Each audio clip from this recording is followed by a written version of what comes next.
Aqui estamos hoje, já estamos ficando intermunicipais. Opa. Já tem gente aqui, ó, de Itupeva, tem gente aqui de São Paulo, tem uma turma de São Paulo que veio pra cá, Votorantim, Valinhos, até de Itu, Louveira, Jundiaí, Jacareí. Olha, mais longe ainda. Nossa, de onde mais?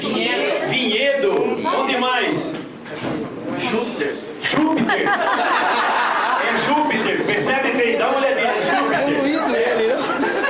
Que maravilha.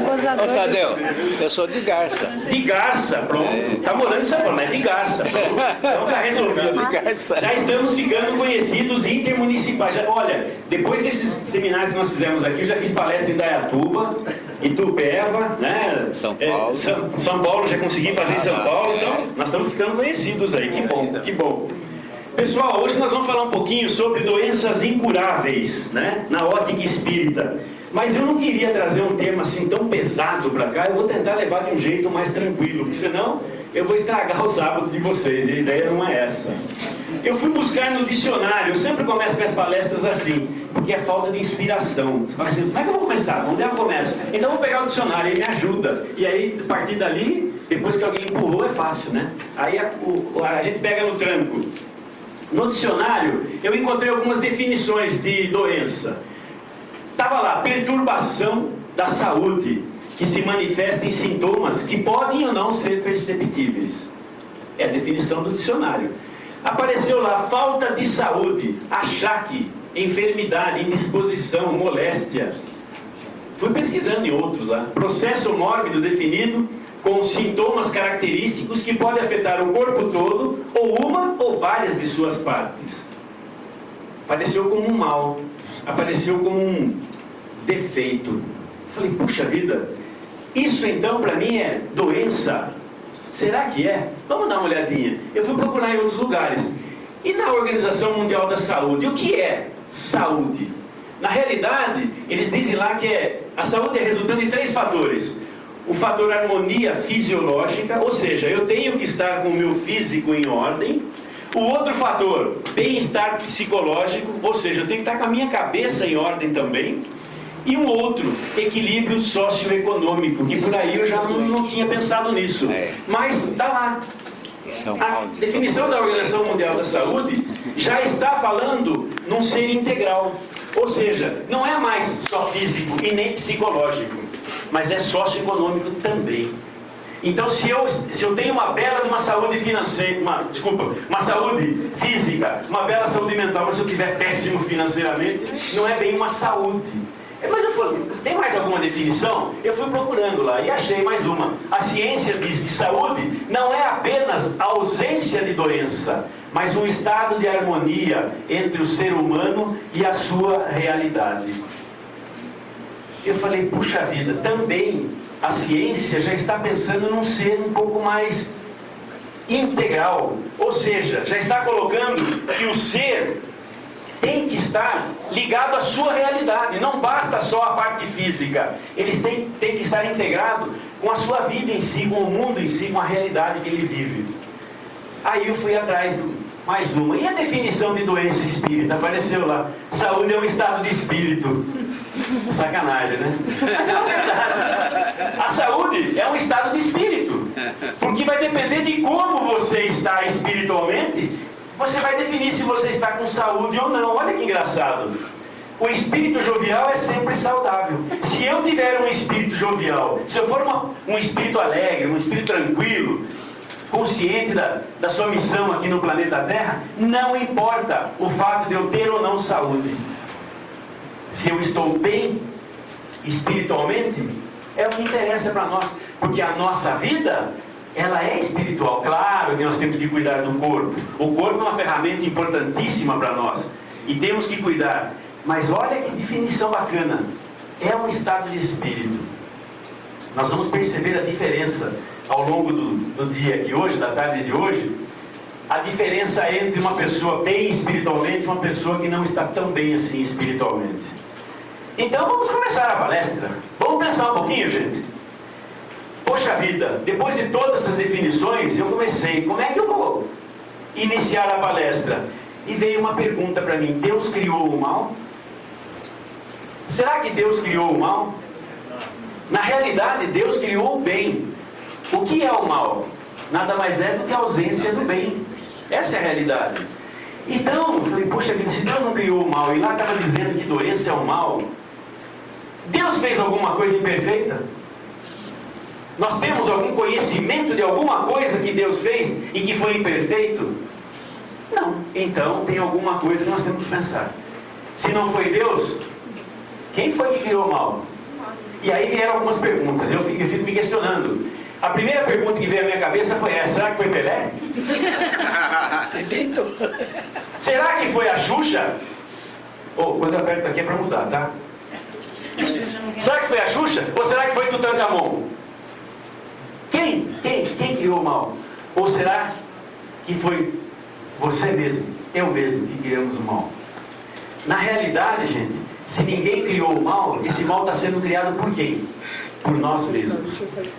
Através do quê? De uma série de coisas. Por quê? Porque Deus é amor infinito. E se Deus é amor infinito e perfeito, no amor infinito não pode haver elemento algum do mal. Esse amor divino nunca criou uma doença. Nunca. Nunca criou uma doença sequer. Nunca criou câncer, Parkinson, Alzheimer, asma, tuberculose, efizema, artrite. Nunca fez o ódio ou o medo. Não tem como. Se ele não fez isso, só pode ter partido de quem? De nós mesmos. Conclusão: nós criamos nossas próprias doenças através do quê? Da maneira inadequada de pensar e de agir. É a maneira como nós pensamos, a maneira como nós agimos no nosso dia a dia é que vão se criando as doenças. E eu tenho que tomar um cuidado danado para não falar coisa que vem lá para frente. Tem tanta coisa para falar, mas essa é a realidade. Nós estamos criando as nossas próprias doenças. Não tem jeito. Ou a gente muda a nossa maneira de pensar e, consequentemente, a nossa maneira de agir, ou nós vamos continuar doentes. Mas vamos lá. Que nós criamos 3 tipos de doenças. Vamos chamar aí, a ciência dividiu, mas nós vamos usar essa mesma divisão da ciência. A primeira delas são as hereditárias, aquelas que chegam através do nosso DNA. O DNA é ácido desoxirribonucleico. Para quem é químico aí sabe o que é. Mas é o nosso DNA. Pelo DNA, ela vem trazendo isso daí, as hereditárias. A mãe passa para o filho passa para o neto e assim vai por diante. Vai passando por um longo período aí. Mas existem também aquelas que são congênitas, aquelas fabricadas no ventre materno. Então, durante a gravidez, né, ali os dois estão grávidos, né, pelo jeito. Estão os dois ali, estão de gêmeos, né, combinaram entre eles, um gera um, outro gera o outro, dividiram. Mas são congênitas, aquelas que são produzidas no próprio ventre materno. E adquiridas, aquelas que são adquiridas no pacote da vida. E olha, haja esforço para adquirir essas. A nossa sorte é que o nosso corpo é muito forte, maravilhoso, e ele faz tudo para se manter perfeito. Porque olha, nós exageramos no dia a dia. Nós utilizamos de drogas, cigarros, bebida em exagero. E aí, meu amigo, sinto muito, mas o corpo um dia vai chiar, vai reclamar um dia. Nós estamos nos esforçando muito para ficarmos doentes. A nossa sorte é que o nosso corpo ainda consegue alguma coisa, consegue se libertar um pouquinho das nossas mazelas. Tem uma outra, vamos analisar melhor caso a caso aí. As hereditárias, segundo a visão científica, são transferidas de geração para geração através do nosso DNA. Ficou claro isso? As congênitas são geradas no útero materno, portanto, antes do nascimento. São as chamadas malformações. Aí na foto aparece a minha filha com o meu neto. No ano retrasado, a minha filha gerou um bebê e que veio com uma malformação.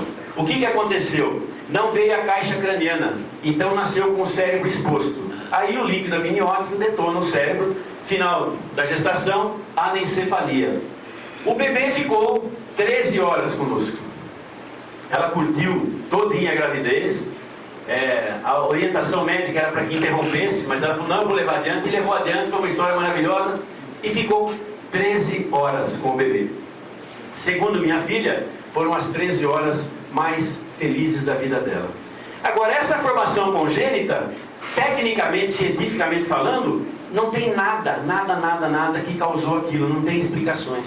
Então foi uma célula que nasceu errada, e de repente causou todo esse impacto. Agora, foi feito todos os testes, com o pai, com a mãe, genéticos, para ver se havia algum problema genético. Não havia nada, não tem explicação. Acontece. Então são as doenças congênitas. Agora, na ótica espírita, na visão espírita, ambas podem ser decorrentes de uma má utilização do corpo em vidas pretéritas. Para quem é espírita, está aqui e conhece a lei da reencarnação e tudo mais, já está familiarizado com esses dados aí, eu não tenho que dar muitas explicações. Para quem não conhece não acredita na reencarnação, não acredita, fica só com as duas primeiras lá, fica só como se fosse lá, vindo do DNA. Mas no capítulo 5, as causas anteriores das aflições podem indicar que alguma coisa aconteceu no passado e veio para cá. Agora, como bom espírita que somos, jamais não cabe a nós julgarmos, pelo amor de Deus. A gente acha que já estudou tudo de espiritismo e aí a gente sai na rua e vê um cara sem braço, na outra encarnação ele arrancou o braço de alguém, está pagando. Vê cego, cegou alguém lá atrás, esse aí deve ter sido senhor de escravo, cegou o cara e agora está pagando aqui. Nada disso, gente. Sabe por que não dá para imaginar isso? Porque existem 3 propósitos nessas coisas quando acontecem. Quais são os propósitos que podem ocorrer? O primeiro dele pode ser uma prova. Prova, como é que funciona a prova? A prova nada mais é do que um resgate escolhido por espíritos conscientes de seus débitos e necessidades.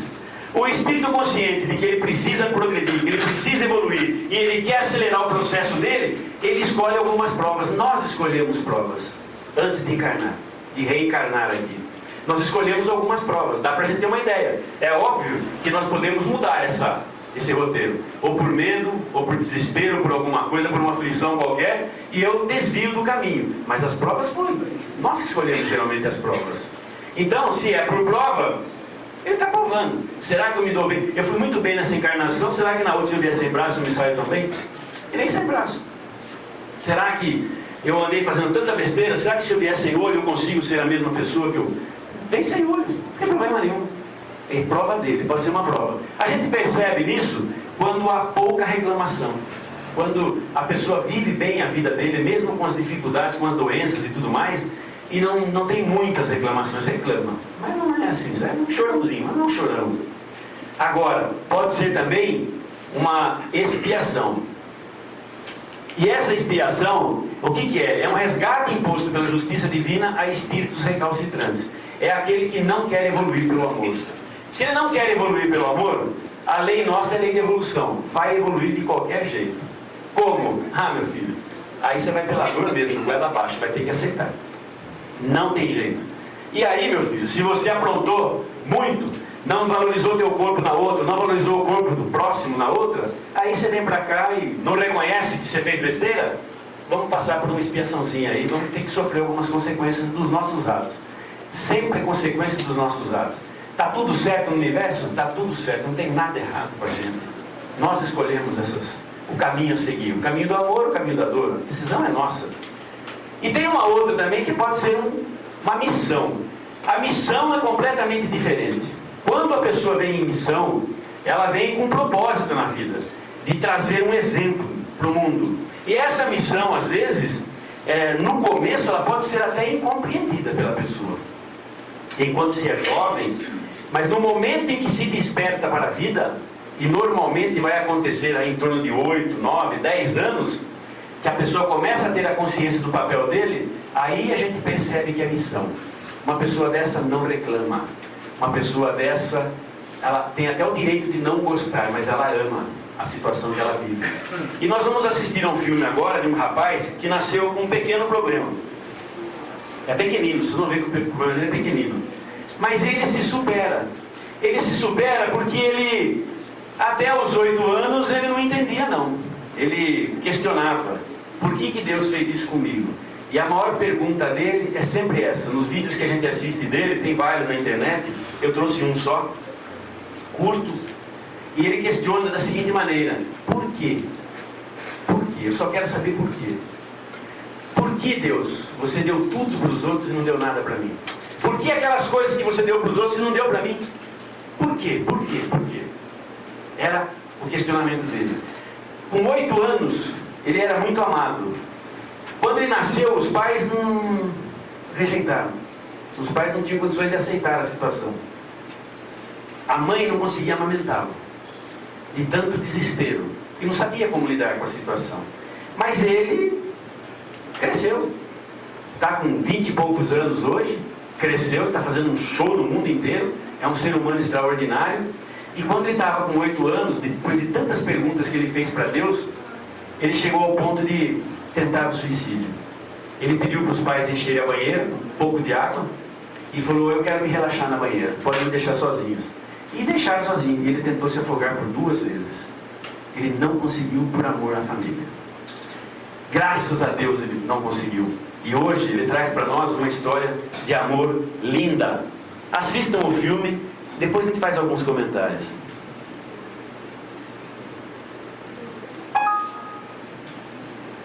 Aqui nós não fizemos esse... Eu vou só fazer um... Ele perdeu o link, não tem problema, daremos um jeito aqui. Eu vou abrir direto. É esse cara aqui.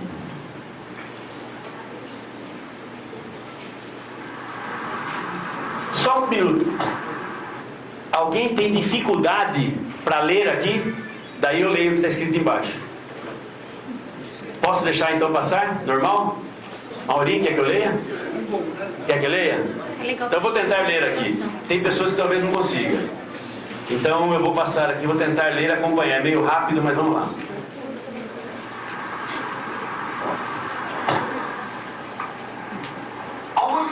Eu não estava pronto, por isso que fizeram o gol dele. Não sei se vocês notaram, mas ele não tem braço nem pernas. Tudo bem.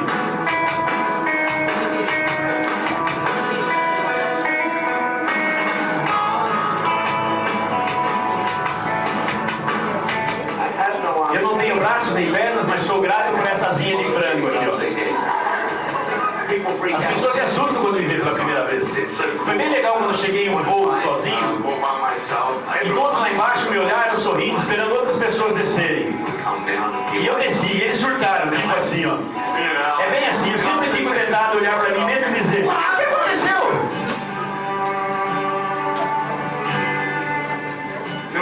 Sabe, houveram vezes em que eu olhei para as coisas e disse: não posso fazer isso, não posso fazer aquilo. E você se concentra nas coisas que desejaria ter ou nas que não desejaria ter. E aí você se esquece do que você tem. Creio que em nenhum ponto de minha vida eu diria: eu desejaria ter braços e pernas, porque desejar não vai adiantar nada. Eu tenho uma visão da vida. A primeira coisa que eu vi é isso: é difícil ser grato. Te digo que quando eu tinha 8 anos pensava sobre minha vida que nunca me casaria, que nunca teria um emprego, que nunca teria uma vida ou um propósito. Que tipo de marido eu serei, se nem mesmo poderei segurar a mão da minha esposa? É uma mentira pensar que você não é bom bastante. É uma mentira pensar que você não vale nada.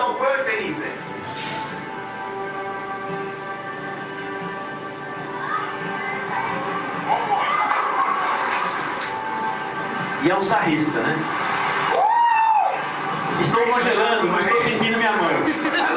Eu amo a vida, sabe? As pessoas perguntam como posso sorrir tanto. Bem, eu digo, é uma longa história, mas ao mesmo tempo é muito simples. Sabe, às vezes é muito difícil sorrir quando acontecem coisas na vida que você não sabe ou não compreende. E você não sabe se conseguirá sobrepujar. Você passa por uma tempestade na vida e não sabe quanto tempo a tempestade vai durar. E hoje irei compartilhar com vocês algumas coisas que aprendi na minha vida, que vocês poderão usar na vida de vocês.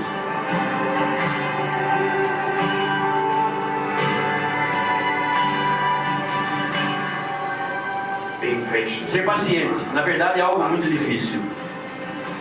Eu percebi que mesmo não podendo segurar a mão da minha esposa, mas quando a hora chegar, poderei segurar seu coração. E eu não precisarei de mãos para segurar seu coração. Sabe que é assustador pensar que quantos garotos têm distúrbio alimentar? É assustador pensar quantas pessoas têm ódio da vida devido à sua situação em casa, com ódio dos outros. É assustador pensar como muitas pessoas, na verdade, sentem-se como se não valesse nada. Todas as garotas aqui e agora, quero que saibam que são bonitas. E são bonitas, lindas, do jeito que vocês são. E vocês, rapazes, vocês são os caras.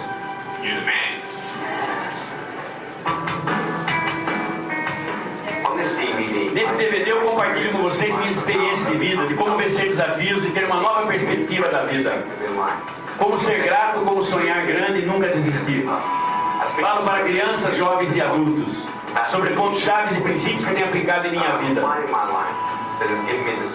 e que tem me dado força para conquistar tudo que vem à minha frente. Manifestação de Deus em sua vida. Como sofreu bullying em sua escola, Vujicic cresceu muito deprimido e com 8 anos de idade começou a contemplar o suicídio, depois de implorar a Deus para crescer braços e pernas. Nick finalmente começou a perceber que as suas realizações foram inspiradas para muitas pessoas, foram inspiradoras para muitas pessoas, e começou a agradecer por estar vivo. A grande mudança em sua vida foi quando sua mãe lhe mostrou um artigo no jornal sobre um homem lidando com uma grave deficiência. Isso levou a perceber que não era o único que lidava com grandes problemas. Quando ele tinha 17 anos, ele começou a dar palestras em seu grupo de oração e finalmente começou a sua organização sem fins lucrativos, A Life Without Limbs, é a vida sem membros. E passando, Jesus viu um homem cego de nascença. Os seus discípulos lhe perguntaram, dizendo: Senhor, quem pecou, este ou seus pais, para que nascesse cego? Jesus respondeu: nem ele pecou, nem seus pais, mas foi assim para que se manifestem nele as obras de Deus. Eu, quando assisto esse vídeo, quando eu assisto algo assim, me dá uma sensação de arrogância, de mania de perfeição que a gente tem e de não aceitar as coisas como elas são. Esse rapaz, ele conta as histórias dele, ele é super alegre, ele é um espírito alegre, jovial. Ele brinca, ele está no trânsito e ele conta numa das fitas dele ali, ele está no trânsito e uma menina olha para ele e fala, olhou para esse rosto lindo e sexy, maravilhoso que eu tenho, que é um cara bonito realmente, e só aparece então a cabeça dentro do carro. Ele estava do lado do carro. Ele olhou para a moça olhou para ele, deu um sorrisinho e falou: olha como eu consigo me virar sem tirar o cinto de segurança. E ele pega e vira de pezinho. A menina olha, abre o sinal logo porque é embora. Ele faz brincadeiras o tempo todo. Essa brincadeira de pé, de pernas, ele brinca o tempo todo. E ele fala o seguinte: a gente não pode ficar reclamando da vida aquilo que a gente não tem. Não adianta eu ficar reclamando porque eu não tenho braços ou não tenho perna. Eu pedi muito isso. Hoje não peço mais. Eu só tenho que agradecer aquilo que eu tenho, um pouco que eu tenho. E ele fala que aquela asinha de frango dele, ele conta quando ele vai nadar, ele balança, liga o motorzinho, ele nada para tudo quanto é canto, ele nada no mar, ele nada na praia, nas piscinas.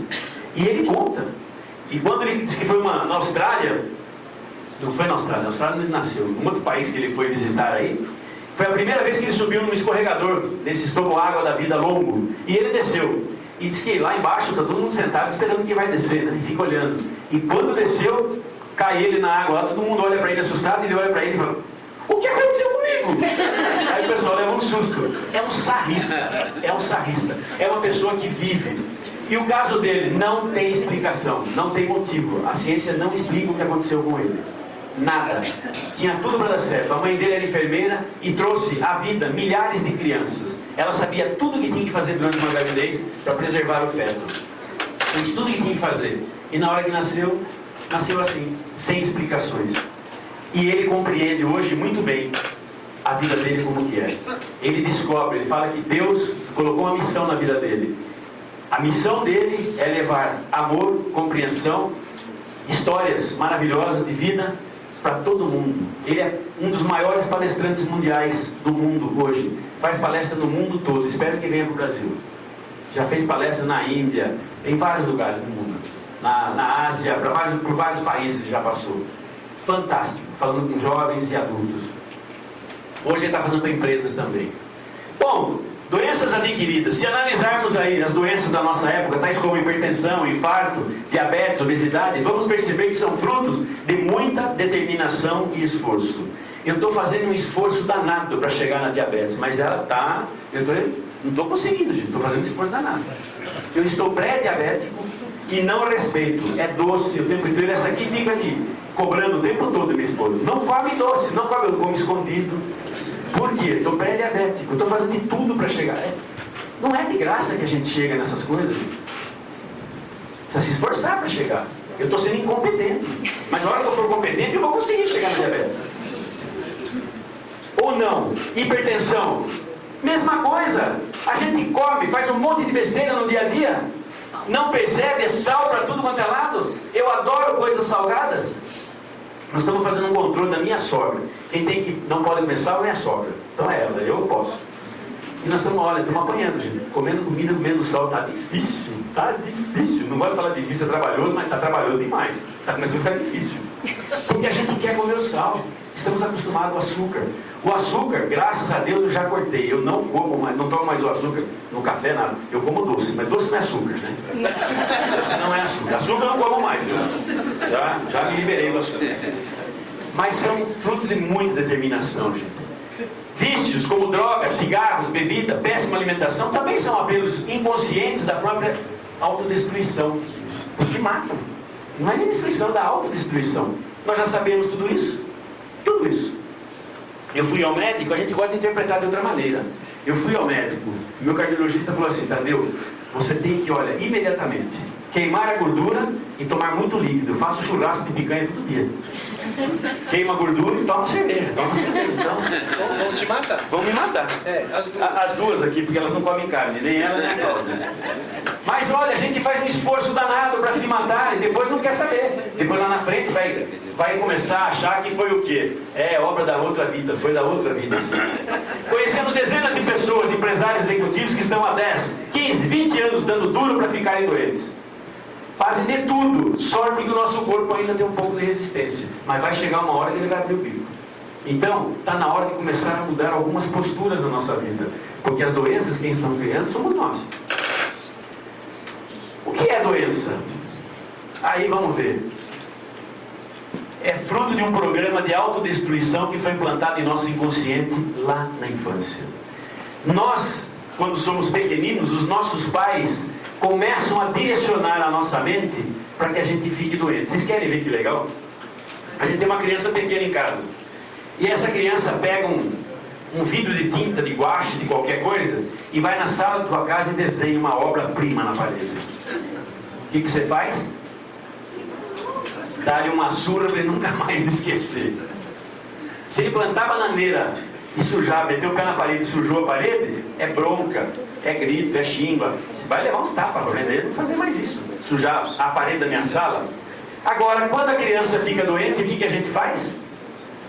Tadinho, dos doisinhos. Vem aqui no colo da mamãe. O que você quer? Eu quero um brinquedo, dá um brinquedinho para ele. Eu quero um doce, dá um doce. Eu até hoje, quando eu fico doente, eu quero um mingauzinho de maisena. Mas eu quero que jogue ainda aquela canelinha em pó. Porque a minha avó fazia isso e eu falo pra ela e ela faz. Gente, eu adoro ficar doente. Colocaram isso na nossa cabeça e é bom ficar doente, tem vantagem ficar doente. E nós começamos a querer ficar doentes para chamar a atenção das pessoas. Faz um mingauzinho, faz pra mim, faz um mingauzinho de maisena. Eu gosto quando fica frio, ele fica aquela casquinha fria por cima e quentinho por dentro. É uma delícia. Vou fazer uma pergunta aqui que o nosso amigo Wilson sempre faz, Amaury. Aquela pergunta que o Wilson sempre faz. Só eu faço isso aqui? Não. Ah, vocês também fazem? Pensei que era só eu. Sou eu não. Todos nós fazemos. Faz um pouquinho pior. Faz pior ainda. Olha lá. A gente não percebe. Colocaram na nossa cabeça que ficar doente é bom e nós procuramos a doença. E aí, desde pequenininho, nossa vida passa a ser inconsciente. E ela passa a ser inconsciente. Tudo que acontece na nossa vida, essas doenças, nós estamos procurando inconscientemente. Eu coloquei ali check-ups para marcar um ponto para não esquecer de contar. O Divaldo Pereira Franco conta que uma vez tinha uma senhora que foi ir ao médico e ela era uma pessoa preocupada com a saúde, sempre foi preocupada com a saúde. Então ela disse que fazia check-ups semestrais. Ela ia ao médico a cada 6 meses fazia o exame, todos os exames. E o médico olhava para ela e falava assim: nossa, sua saúde está perfeita. Ela falou: é? E o meu câncer, como vai? A senhora não tem câncer. Ah, maravilha. 6 meses depois, ela ia lá, fazia todos os exames. Como estão meus exames? Tudo perfeito. E como é que vai meu câncer? A senhora não tem câncer. Ah, obrigado. Foi embora. E isso aconteceu muitos anos. 20 anos depois, ela volta lá no médico, fazendo os exames todos, a cada 6 meses. Aparece o exame lá. Minha senhora, sinto informar-lhe, mas a senhora está com câncer. Viu? Eu não falei para você que eu estava com câncer, você que nunca viu. Ele falou, não. A senhora pediu muito esse câncer. Faz 20 anos que a senhora está pedindo esse câncer. A vida lhe atendeu. E atende. Tudo o que a gente tem na cabeça, tudo o que a gente imagina, tudo aquilo que a gente sonha, que a gente quer, a vida vai realizar. O universo vai dar um jeito de fazer você realizar teu sonho. Todos os sonhos, todas as suas vontades. Cuidado com a maneira de pensar. Olha o que acontece normalmente para quem tem filhos, jovens aí, adolescentes ou adolescentes, né?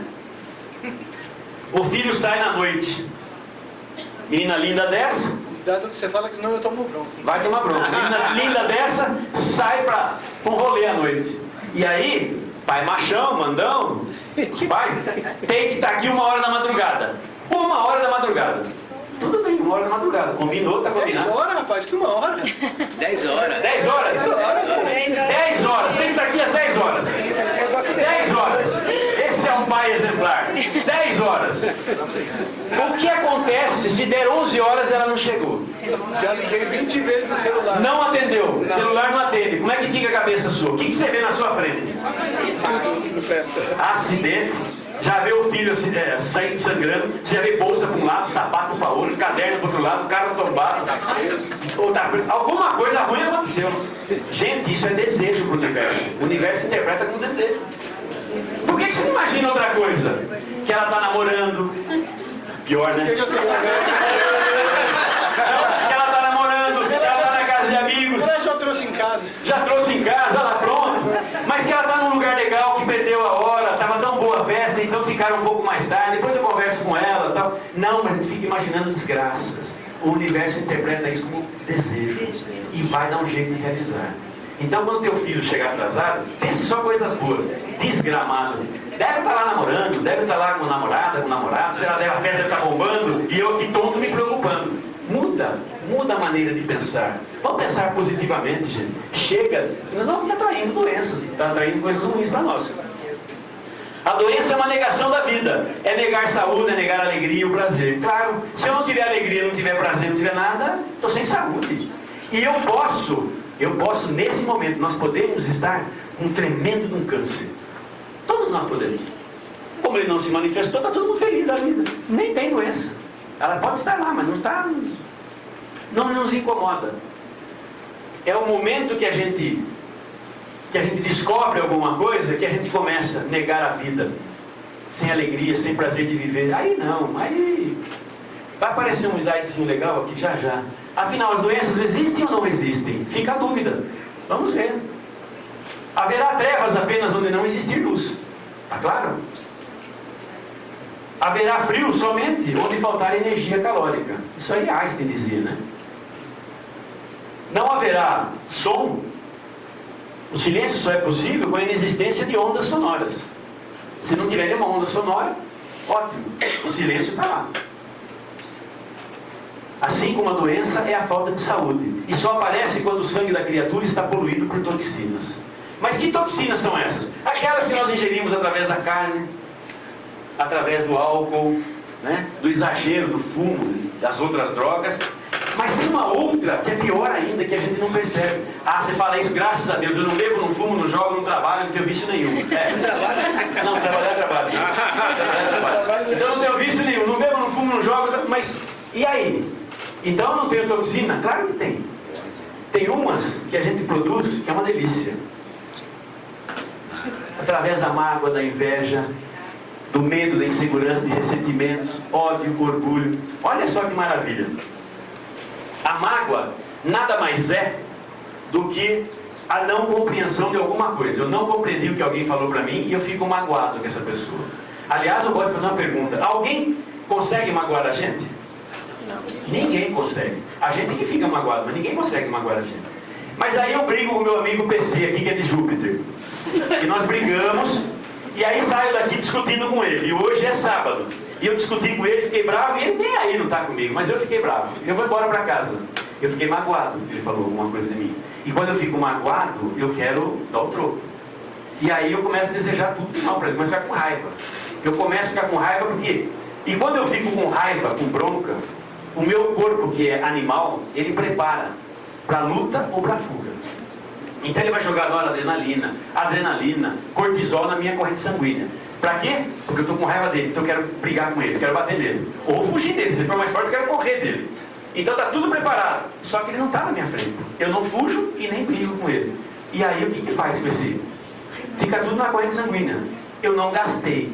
Porque se eu fosse lutar com ele e brigar, eu iria gastar toda essa toxina que eu joguei na minha corrente sanguínea. Mas eu não fiz isso e fiquei guardando.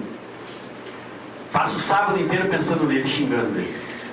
E ele nem sabe disso. Ele está lá curtindo a praia, vai passear, vai fazer os trabalhos dele normais. E eu nem aí. Ele nem aí. E eu sofrendo. Domingão, mesma coisa. Mais um dia de sofrimento. E eu jogando coisas na minha corrente sanguínea. E ele não sabe de nada. Olha quanta besteira que nós estamos fazendo para a nossa vida. O perdão é a compreensão dos porquês a posteriori. Quando eu perdoo ele, cessa esse processo. Mas até aí, quanto já gastei comigo?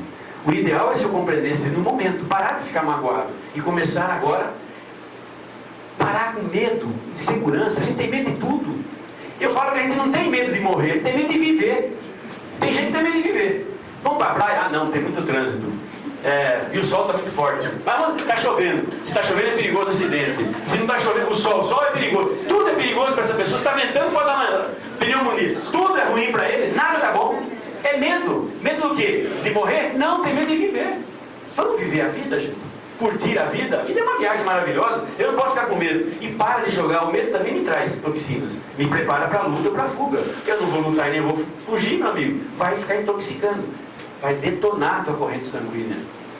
Doenças à vista. Querem o câncer? Se alguém quiser câncer aqui, fala comigo. Bastante mágoa, ressentimento, inveja, ciúme, prepotência, arrogância. Isso aí é papo de mundo. Começa a ter essas coisas aí que é rapidinho para conseguir o câncer.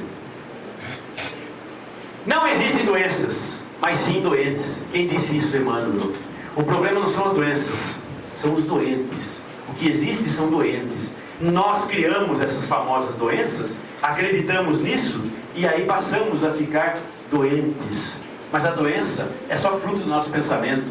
Se há doença é porque algum aspecto da vida não está fluindo adequadamente. Alguma coisa nós falhamos.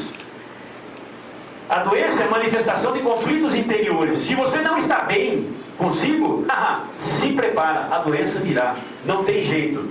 A saúde está diretamente relacionada com os nossos pensamentos. Pense saúde que você terá saúde. Pense doença, você estará doente. O seu mundo exterior é a expressão do seu mundo interior. Não tem outro jeito.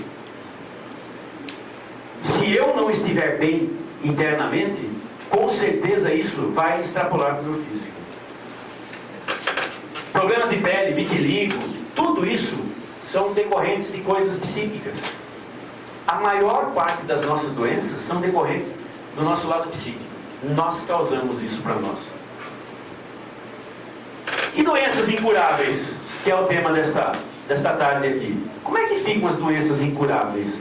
A minha pergunta que eu faço é: será que existem doenças incuráveis? Eu conheço pessoas que estavam já com o pé na cova, para lá de Bagdá já, e voltaram com saúde. O Divaldo conta um caso interessante de um homem de 70 e poucos anos, 74 anos, que ele foi ao médico final de inverno lá nos Estados Unidos, e o médico olhou para ele, fez os exames e falou: meu amigo, você precisa fazer uma cirurgia com urgência. Você está com um tumor no estômago. Ele falou: mas não dá. Você sabe qual é a minha profissão? Minha profissão é: eu planto flores. E eu gosto de alegrar a vida das pessoas. E eu planto flores. E agora, nesse momento, não dá. Me fala aí, quanto tempo eu tenho de vida? Ele falou: olha, se você operar agora, se você operar agora, 1 ano, 1 ano e meio de vida. E se eu não operar? 4 a 5 meses de vida. Ele falou, então não vou operar. Por quê? Ele falou, não, porque eu tenho que preparar as flores. Eu tenho que preparar as flores para aquelas pessoas, tenho que alegrar a vida daquelas pessoas, e as pessoas estão contando com as minhas flores, e é a época agora que eu tenho que cuidar, não tem jeito. Eu vou fazer o seguinte, na primavera, a hora que eu distribuir todas as flores, eu volto aqui para fazer o exame. E aí a gente faz o exame, e opera.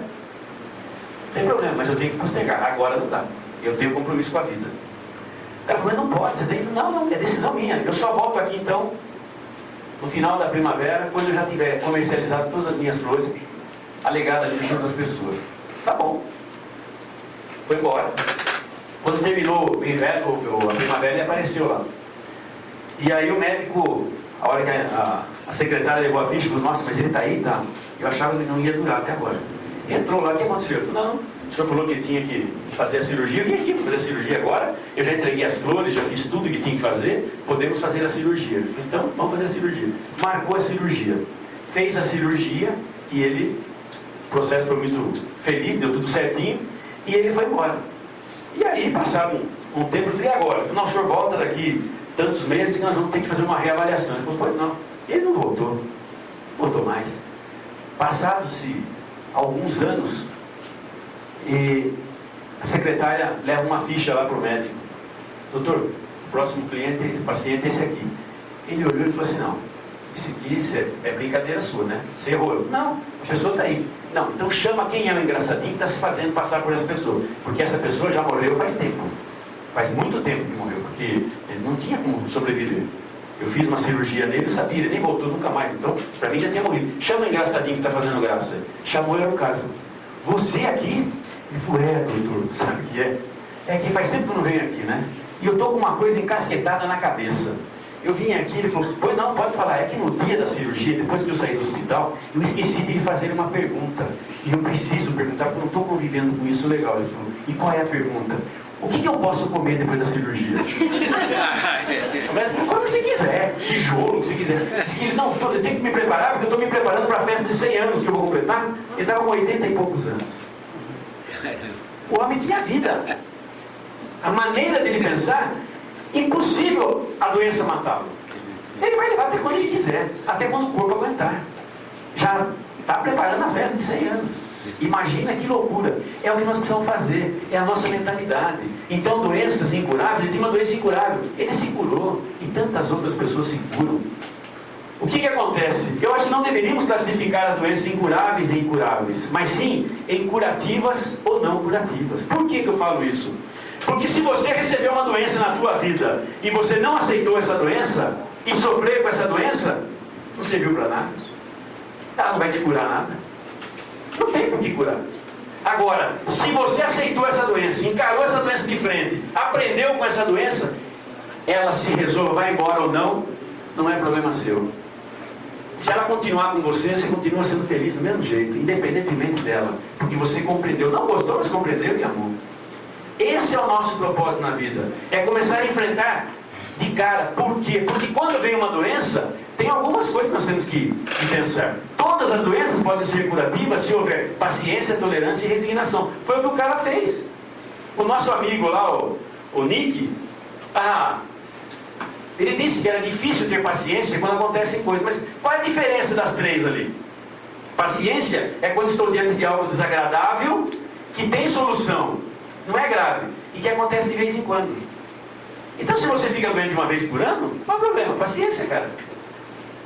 Tolerância, quando você está diante de uma situação desagradável, que também tem solução, só que acontece com frequência. Todo mês eu fico doente. Tolerância, aí já não é paciência. Tem que ter tolerância. Agora, e resignação? Resignação é quando eu estou diante de uma situação desagradável, extremamente grave, que não tem solução. Morte, uma doença, um câncer da vida que se diz que é incurável, né? Algumas doenças, todas são curáveis, que depende do aspecto. Agora, se você... Os três casos aí nada mais é do que a compreensão dos porquês. Eu compreendo que é necessário passar por aquilo. Eu não gosto de não gostar, mas eu compreendo. Gostar é diferente de amar.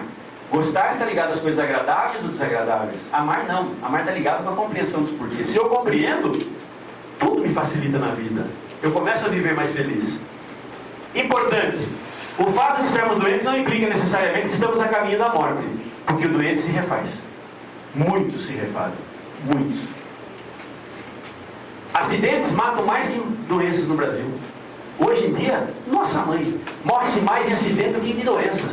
Olha que loucura. A gente está... E o pior, parece que é incrível, olha que coisa. Os acidentes só matam quem está são. Só mata quem está são. Porque o doente não sai de casa. Mas o cara que está bem de vida, toma um tranco na vida. Um dia eu fui levar um alemão para almoçar aí, levei numa casa de comida mineira. E o cara tinha pururuca, torresminho, não sei o quê, feijoada. Mas pode comer? Pode, só que isso aqui faz um mal para colesterol, triglicéridos, vai para o espaço. Mas experimenta, é comida típica brasileira. Vai encarar? Ele falou, claro. Ele falou, mas só que isso aí faz mal para a saúde. Ele falou, e quem é que quer morrer são? Então, vamos comer. Se ficar doente e morrer, estava doente, né? São ninguém quer morrer, então vamos aproveitar a vida. E ele aproveitou. Muitas pessoas não morrem de câncer, mas sim de diagnóstico de câncer. Descobriu que tem câncer, até hoje o cara tem um câncer, mas viveu bem. Descobriu que tinha, acabou a vida dele. Não sai mais de casa, se fecha, não faz mais nada do que vinha fazendo, se desespera e já começa a acreditar na morte. Gente, quem vai primeiro? Eu lembro do meu sogro, teve um tumor e ele sempre estava... Ele falava, Tadeu, duro é saber que nós estamos na fila. Eu falei, mas quem não está na fila? Todos nós estamos na fila. Eu falei, quem vai primeiro? Eu ou você? Qual dos dois vai primeiro? Tudo indica, e espero que eu esteja certo, é você que vai primeiro. Por quê? Você é mais velho do que eu, você está com um problema sério, então provavelmente você vai primeiro que eu, mas quem garante? Eu estou na estrada todo dia, eu posso bater o carro e morrer hoje, amanhã. Então não dá para saber. Esquece, vamos viver a vida, gente. Não fica pensando na morte, não. A morte, a única pessoa que eu conheço que pode pensar na morte é a Cláudia. Então depois ela fala, eu não quero saber disso, não. A Cláudia lá atrás, que vocês vão ver depois dela, vai falar da morte. Aí trocaram. Ela ficou chateada, só eu que falo de coisa desagradável, que vai falar de morte hoje à noite. Legal. Enfrente a doença, ame-a, ao invés de odiá-la. Não adianta você brigar com ela. Conversa com a tua doença. Olha, você não faz parte desse lugar aqui não. Você está no corpinho errado, não é aqui. Tchau, vai embora. Eu tenho muito mais o que fazer. Conversa com ela numa boa. Ela vai embora, ela vai compreender você. Agora, se você bater de frente com ela, vai bater de frente com você. Porque ela é egoísta, que nem a gente. Egocêntrica. Quando a gente discute com alguém em casa, quem é marido e mulher aqui? Galina, quando você discute com a Cristina, quem está errado? Ela, eu já sabia, não precisava perguntar. Cristina, quando você discute comigo, quem está errado? É lógico que é ele. E a gente vai ficar fazendo isso com a doença. Você, não, conversa com ela numa boa, negocia com ela, outros. Cai fora, vai para outro lugar aqui não. Tem mais o que fazer, tem um monte de coisa a fazer. Conversa com ela numa boa, amorosamente. Enfrente a doença, encara de frente. Não tenha medo. Nunca diga que é doente, mas sim que está doente. Quem está liberta. Se você fala que é, já está definido. Você já é. Então eu estou, e aí eu posso mudar. Estou hoje, amanhã não estou mais. Agora, se você fala que você já é, não sou. Você já assumiu que você é doente. Para com isso. Quer mudar, por favor? Você é o que você pensa que é. Se você pensa que você é doente, você é doente. Se você pensa que você é saudável, você é saudável. Então, meu amigo, tira essa coisa da cabeça de ficar imaginando coisas. Achar que eu estou com isso, eu estou com aquilo. Você não está com nada. Só está com coisa boa. Cuidado com o desejo. Você está desejando ficar doente. O importante não é que vivamos muitos anos, mas que vivamos bem a cada momento de nossas vidas. Isso é o mais importante. Eu posso estar doente, mas eu posso fazer um trabalho maravilhoso, mesmo doente. Tem aquela menininha que eu apresentei, eu ia apresentar aqui hoje, não apresentei, a Valéria Martins, que ela tem dermatite bolhosa atrófica. Para tomar banho ela chora, sai sangue. Chora não, sai sangue. Dói, para tomar banho. Eu passei aqui no outro seminário, não quis ser repetitivo, mas encaixaria bem aí. Por quê? Porque ela não é doente. Ela está doente. Ela tem uma doença, mas ela não é doente. Doentes somos nós. Temos tudo e estamos sempre reclamando. Nada está bom para a gente, reparou? O celular não está bom, o carro não está bom, comida não está boa, nada está bom. Nada está bom para a gente. Diante da doença, questiona o que a doença está querendo me dizer. Será que ela tem alguma coisa para me dizer? Que lição ela quer me dar? Será que ela tem alguma lição para me dar? O que eu preciso corrigir na minha vida para que ela vá embora? Essas perguntas eu tenho que fazer. Porque tudo na vida tem um propósito. Se a doença surgiu, é um alerta. Alguma coisa está fazendo errado. Valorize algumas coisas. Pessoas que passaram por situações de doenças chamadas incuráveis, aquelas doenças o cara muda a postura de viver, muda a percepção de vida. Claro, porque ele sabe que a qualquer momento ele pode ir embora. Então vamos aproveitar melhor o nosso tempo enquanto nós estamos aqui. Para ter uma vida saudável, elimine as culpas de sua vida. As culpas só servem para uma coisa, para despertar o arrependimento. Despertou o arrependimento? Apaga a culpa. Ela já fez o papel dela. Não, tem gente que fica arrependido e guarda a culpa no coração ainda. Se arrependeu? Se arrependeu. Não faça mais isso. Esquece o passado, daqui para frente. Daqui para frente. Lembra do apedrejamento da mulher? Perguntaram para o Cristo, olha, foi pego em adultério. A lei manda que apedrejemos. Qual a sua opinião? Ele tem que apedrejar mesmo. Só que é um pau. Mas mete pedrada. Mas que atire a primeira pedra aquele que nunca cometeu um erro. Aí, os mais velhos começaram a jogar pedra no chão, até os mais novos, ninguém teve coragem. Por quê? Porque todos nós erramos. E aí ela olha para o mestre e fala, mestre, você não vai me condenar? Ele falou, quem te condenou? Não, então não sou eu. Levanta. Saia da horizontal do seu erro e vá para a vertical da sua evolução. Vá e não peques mais, não cometa mais erro, para que coisa pior não te aconteça. Ele não falou para olhar para trás. Daqui para frente. Errou. Arrependeu, arrependeu. Bola para frente. Vida nova. Elimina as culpas da sua vida. Pratique o perdão diariamente.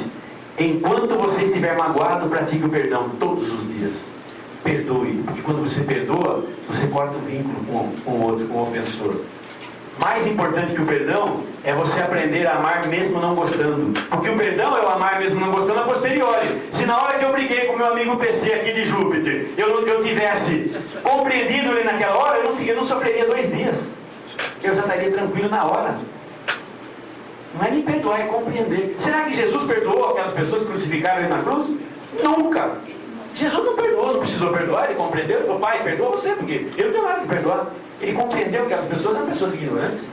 É isso que nós podemos chegar, ao ponto de não ficar mais magoado, aí não precisa mais perdoar. Jesus disse para Pedro, tem que perdoar 70 vezes 7. Se ele entrasse aqui hoje, ele falou, não tem que perdoar mais não. Você tem que evoluir, cara. Compreenda na hora já, que todo mundo é imperfeito. E aí você não precisa perdoar mais. Agora, ficou magoadinha? 70 vezes 7 cada vez que você fizer pensar mesmo. É pouco ainda. Nós ainda ficamos magoadinhos. Ame-se como você está. Aceite-se como você é. Teve um caso de uma menina que apareceu uma doença, ela tinha paralisia infantil. E quando ela chegou à juventude dela, pelos seus 19, 20 anos, surgiu uma doença degenerativa e começou a detonar a menina. E ela começou a perder os movimentos, começou a se definhar. E aí ela percebeu que a vida inteira dela, ela nunca gostou, nunca aceitou o corpo dela, porque ela tinha uma perna com problemas. E ela nunca aceitou. E ela focalizou sempre no lado negativo. Até que um dia ela ouviu alguém falando, uma palestra, alguma coisa, e ela mudou. E ela começou a olhar para ela e começou a ver que ela tinha um rosto lindo, maravilhoso, uns olhos maravilhosos. Então ela olhava para o espelho e começou a focar no quê? No positivo, naquilo que ela tinha de bom. E aí a doença parou de evoluir. Ela não se curou porque atingiu algumas partes, mas não progrediu mais. Uma doença que ia levá-la à morte radicalmente, não tinha o que fazer. Os médicos já sabiam disso. Parou, estagnou, não avançou mais, ficou onde estava. Por quê? Porque ela mudou a postura de ver a vida. Começou a se aceitar como ela é. Todos nós temos alguma coisa que é bonita na gente. Tem coisa que a gente não gosta. Um quer ter o cabelo assim, cabelo assado, olho claro, olho escuro, cabelo... Quem tem cabelo liso quer ter cabelo encaracolado, quem tem cabelo encaracolado quer ter cabelo liso, e assim por diante, vai sempre assim. Tem gente que quer ter cabelo, tem gente que quer ter cabelo, nunca está contente com nada. Então fica difícil a gente agradar, não tem como. Não aspire sendo que você nunca vai ser, não quero ter um cabelão igual meu, não tem como. Esquece. Não fique gastando energia nisso. Aceite como você é e curta o que você tem. E Júpiter tudo assim. Então é ótimo. E lá ele é igualzinho todo mundo. Aqui que é diferente só. Então, gente, olha que coisa maravilhosa. A gente precisa começar a viver dessa maneira. Para ter uma vida saudável, precisa acreditar que há algo mais do que estamos vivendo. Tem que ter algo mais. É preciso ter fé e acreditar em nós mesmos e na nossa força interior que temos em nossos corações. Essa porção divina que existe dentro do nosso coração. E é preciso entender que não importa o que você faz, mas o amor que você coloca naquilo que você faz. Quando você coloca amor nas coisas que você faz, por mais simples que seja, sabe quem vai estar do seu lado? Ele, o Mestre. Colocou amor no coração e está do seu lado. Agora, se você faz as coisas por fazer, por interesse próprio, não dá, você afasta. Porque Jesus é amor. Então eu vou passar um filme para vocês aqui, para a gente entender o que esse homem está fazendo na nossa vida. Eu vou tentar aqui arriscar, quem sabe ele entra, mas não vai entrar não, eu sabia, mas tudo bem. Eu arrisquei, mas não deu jeito. Vamos lá, vamos de novo. Olha só o que acontece quando você faz as coisas por amor.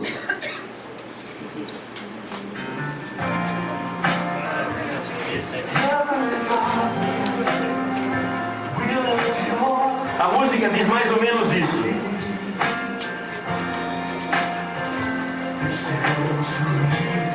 É óbvio que um nome é apenas uma palavra e pode ser facilmente esquecida assim que ouvimos. Mas o nome foi falado antes do primeiro dia do mundo, e ainda haverá quando tudo que é deixar de ser. Porque veio da boca de Deus, veio aos ouvidos de Maria, nas asas de um anjo. Jesus, Jesus. A palavra que veio dar a vida por nós. A música que toda a criação canta. Jesus, Jesus. As mais valiosas nações da terra vêm e vão. Mas Jesus, esse nome permanece.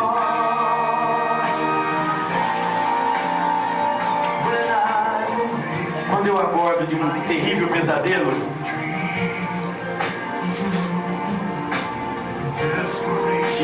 e o desespero me alcança e me envolve, e quando eu estou com tanto medo que eu nem sei o que orar, eu simplesmente digo esse nome e o sinto, e ele expulsa todo o medo que eu tenho, porque vem da boca de Deus, vem aos ouvidos de Maria, nas asas de um anjo. Jesus, oh doce Jesus, a palavra que veio dar a vida por nós, a música que toda a criação canta. Jesus, oh Jesus. As mais valiosas nações da terra vêm e vão, mas Jesus, não, esse nome permanece. É esperança e promessas eternas, é o amanhecer sem fim. Quando o tempo finalmente chegar ao fim, o nome permanecerá. Por quê? Porque ele vem da boca de Deus, gente. Veio aos ouvidos de Maria, nas asas de um anjo. Jesus é a palavra que veio dar a vida por nós. E as nações mais valiosas da terra vão passar, mas o nome dele, esse não, esse vai permanecer para sempre.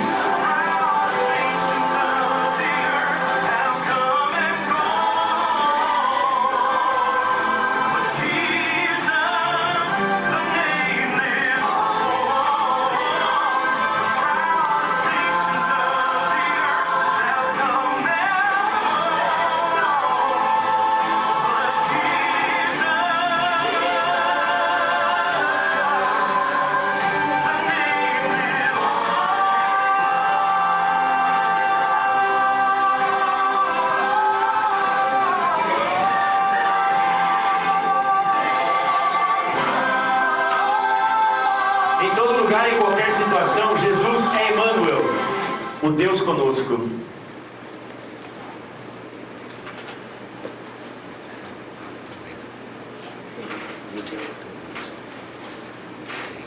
Então, o importante não é aquilo que a gente faz, mas é o amor que a gente coloca naquilo que a gente faz. Não importa o que eu faço, Seja um bolo, seja fritar um ovo, seja trabalhar numa empresa, ser um executivo, seja o que for. Não importa, seja lixeiro, seja o que for. Colocou amor no coração, Ele vai estar sempre do nosso lado. Sempre, sempre, sempre. Então, o recado que eu deixo para vocês é esse. Amem o tempo todo. Muito grato pela atenção de vocês. Até uma próxima oportunidade, se Deus quiser.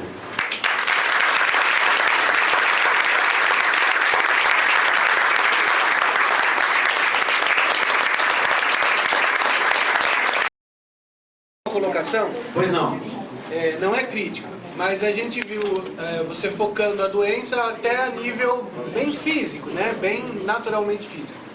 E a gente sabe que como existência espiritual, o espírito, a vida física é apenas uma passagem, uma isso. quimera. Será que se eu ampliasse isso, muitas vezes a cura vem, na verdade, como uma grande esponja a absorver equívocos de posicionamentos mentais, né? Os espíritos colocam assim. Será que essa questão da curabilidade ou não curabilidade de uma doença não está mais relacionado com a mudança de foco mental ao longo de uma existência como um todo, em vez de uma questão às vezes mais pontual de uma encarnação? Você tem razão. Na realidade, o que é a proposta desse trabalho? É fazer ter uma nova percepção de vida. Uma nova percepção de vida. Encarar a doença como uma consequência de atos que eu estou tomando, seja nesta vida ou seja em outras. Quando nós estamos falando de vida espiritual, a minha vida espiritual não começa no berço e nem termina no caixão. Ela começou muito antes do berço e vai muito além do caixão. Então, isso aqui que nós colocamos é realmente apenas um momento que nós estamos focando, mas que vai ter reflexo onde? Nesta vida e na próxima. Porque se eu não resolver o meu problema agora, se eu não encarar essa doença como uma oportunidade de crescimento, de evolução, na próxima eu vou ter que encarar novamente, porque o universo vai me testar. Enquanto eu não passar nesse teste, ele vai continuar me insistindo. Então, se aparecer uma doença, claro que você tem o direito de não gostar, é desagradável, mas ame. Aproveite essa oportunidade para tirar lições, porque se você resolver nessa daqui, a próxima será muito melhor. Esse rapaz fala que nós não devemos olhar para aquilo que nós não temos, no caso dele, braços e pernas, mas eu tenho que agradecer aquilo que eu tenho, o pouco que eu tenho, então eu tenho que agradecer. Então, a proposta nossa é encare a doença dessa maneira. Claro, você tem razão. Pensando na vida espiritual, extrapole isso para a vida espiritual. É antes, agora e depois. Mas as consequências virão. Agora ou depois. Respondi? Não sei se... Sim, sim. Mais alguém quer fazer perguntas? Doenças hereditárias, você acha que o que você falou da doença adquirida vale a mesma coisa para doenças Vale. hereditárias? As doenças hereditárias para a ciência vêm do DNA, mas pelo espiritismo é decorrência, talvez, de alguns resgates que nós temos que fazer. Seja ele uma prova, ou seja ele o que? Uma expiação, não importa. O que a gente tem que fazer e compreender é isso. Deus aproveita todas as oportunidades. Ele não desperdiça uma oportunidade. A inteligência suprema.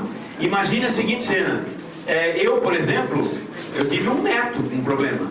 Talvez aquilo seja para mim. Então eu tinha que aprender alguma coisa com aquilo. Alguma coisa. Precisava, algum espírito, a alma desse meu neto, precisava passar por esse trabalho, de repente, e ele se propõe a fazer isso, e aí encontra quem está disposto a fazer isso, que foi minha filha. E talvez ela precisasse também. Então Deus aproveitou o lado dele e aproveitou o lado dela, conjugou os dois para que os dois se realizem, de uma maneira ou de outra. Vai se aproveitar. Encare isso como uma coisa natural. Se não encarar isso como uma coisa natural, não tiver resignação, vai sofrer. Porque não adianta você não entender. Se você não entender, você vai sofrer do mesmo jeito. O fato está lá, não vai mudar. O rapaz não tem pernas e não tem braços. Não vai mudar, não adianta ele pedir, não vai ter. Tadeu, pessoas que são assim, muito doentes nessa encarnação, que chegam a ser corintianos, você acha que dá para melhorar? Tinha que falar Dá. Dá, porque pior do que corintiano é jupitiniano, né? Tadeu. Pior do que corintiano são os porcos que não tomam banho. Os porcos. Marcos, que é palmeirense, tá vendo a brincadeira que dá? Olha a briga que vai dar aqui. Falar, né, do meu time aí, né? Olha só. Perna, né? Independentemente disso, o que nós temos que fazer... olha a mágoa. Olha a mágoa. Olha a Mágoa mágoa. doença. Independentemente disso, nós temos que aprender uma coisa: amar mesmo não gostando. Não tem jeito. Ame mesmo não gostando. Porque mesmo em brincadeira, a gente fica dividindo as pessoas em corintianos, ficamos dividindo em palmeirenses, dividimos em espíritas, católicos, evangélicos. Tá aí, surgiu um novo Papa Francisco. Tem que erguer as mãos para os céus e agradecer a Deus e torcer para que dê tudo certo para esse homem. É um irmão. E argentino. É argentino aí. Os argentinos. Deus é brasileiro. Os argentinos estão se sentindo meio rebaixados, porque eles eram deuses e agora passaram a ser papas só. Foram rebaixados. Ok, pessoal, eu agradeço a atenção. Cláudia, por favor, prepare as suas coisas aqui. Boa sorte. A Cláudia vem de Vinhedo. Ela já tem estado aqui conosco, algumas pessoas.